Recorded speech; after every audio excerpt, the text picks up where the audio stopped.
Okay, we're going to go to our pink tables. And these, what we did here is the next two, we have actually 2 scenarios per page. And I'll go through them. And what we asked them to do is just identify the safety violations and what should have been done in each of those scenarios. So the scenario 1 is a kindergarten student was left on a school bus about a half hour at the bus compound, about a half an hour at the bus compound, so 30 minutes. The driver pulled into the bus lot, saw strangers in the employee parking lot acting suspiciously. So the driver did a quick walk through of the bus, placed the student empty placard in the back window. Do you do that, Ace? You do that, great. And left to find out what was happening between the strangers. Okay, your dispatcher got a call from mom saying child wasn't dropped off. Dispatcher walked out and found the child standing in the stairwell. Okay, that's scenario 1. Scenario 2, somewhat related. Anders Cohn is a special education child who was picked up at home to go to school. He is one of 8 students who ride the bus in the morning. There is usually an aide that assists on that bus, but the aide had a family emergency at the last minute and was absent. The driver got to school, dropped the students off, telling the teacher that was there to meet the kids that the bus driver didn't have her bus aid that day, that there must have been a family emergency.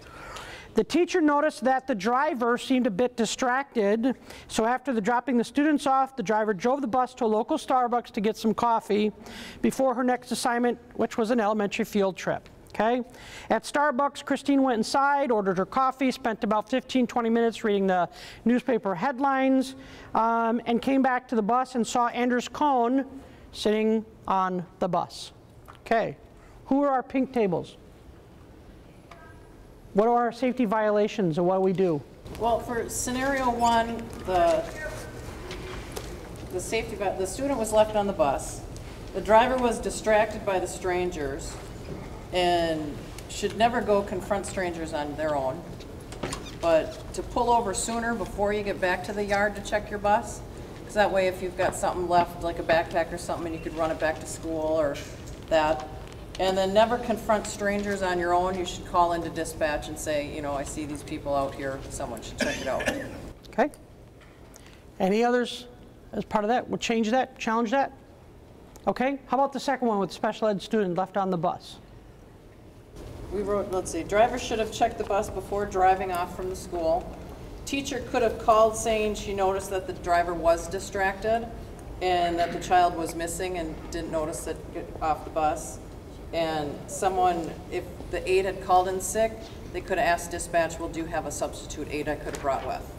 Okay, good. Any other, who's my other pink table? Did we have another pink group? That was the thing, the very things I said. The IEP says you have to have an aide, go in that one. Okay. So you have protocols in place if an aide's not there to get an aide to help out. Okay? Great.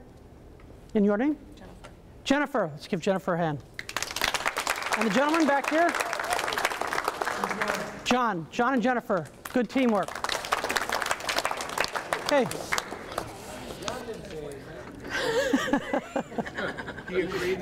John was the leader of that table. They all elected John for that one. All right, the last 2 scenarios, let's take these one at a time because they're a little bit lengthier.